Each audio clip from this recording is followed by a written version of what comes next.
അസ്സലാമലൈക്കും. ഞാൻ ഇന്ന് ഉണ്ടാക്കാൻ പോകുന്നത് ബീഫ് കപ്സയാണ്. അപ്പം ബീഫ് എടുത്തു, കപ്സ മസാല ഇട്ടു, മല്ലിപ്പൊടി ഇട്ടു, മഞ്ഞൾപ്പൊടി ഇട്ടു, ഉപ്പ് ഇട്ടുകാണ് നമ്മളിത് ബീഫ് വേവിക്കാൻ വേണ്ടി വെച്ചിട്ടുണ്ട്. അപ്പോൾ ഇതിലേക്ക് വേണ്ട സാധനങ്ങൾ വലിയ ഉള്ളി, പച്ചമുളക്, ഇഞ്ചി, വെളുത്തുള്ളി, മല്ലിച്ചപ്പ്, പിന്നെ tomato ketchup, tomato sauce, Maggi cube, കപ്സ മസാല ഒക്കെ എടുത്തു. പിന്നെ ഒരു ഡ്രൈ ലെമണും കൂടി വേണം. അപ്പോൾ നമ്മൾ ചട്ടി ചൂടാകുമ്പോൾ അതിലോട്ട് വലിയ ഉള്ളി ഇട്ട് വഴറ്റിയതിന് ശേഷം ഇഞ്ചി വെളുത്തുള്ളി paste, tomato ketchup, tomato juice, പിന്നെ 2 മാഗി ക്യൂബ്, പിന്നെ കപ്സ മസാല, കുറച്ച് കുരുമുളക് എന്നിവ ഇട്ട് നല്ലതുപോലെ വഴറ്റിയെടുക്കുക.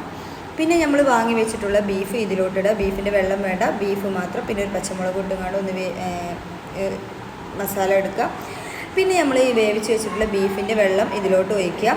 പിന്നെ നമ്മൾ അളന്ന ഗ്ലാസ്സിൽ തന്നെ കേട്ടോ ഞാൻ ഈ ബീഫിൻ്റെ വെള്ളം എടുത്തിട്ടുള്ളത്. അപ്പോൾ ഈ അളന്ന ഗ്ലാസ്സിൽ തന്നെ അത്രത്തോളം വെള്ളം കൂടി എടുത്ത്, ഒരു ഗ്ലാസ് അരിക്ക് 1.5 ഗ്ലാസ് വെള്ളം, അപ്പോൾ അത്രയും എടുത്ത് പിന്നെ അരിയും വിട്ടുകാണ്ട് നമ്മളിത് 2 വിസിലടിക്കുന്നവരെ വെയിറ്റ് ചെയ്യുക. അപ്പോൾ നമ്മളെ കപ്സ റെഡി ആയിട്ടുണ്ട്. പിന്നെ ഡ്രൈ ലെമൺ ഇടാൻ മറക്കരുത് കേട്ടോ. അപ്പോൾ നമ്മളെ കപ്സ റെഡി ആയിട്ടുണ്ട്.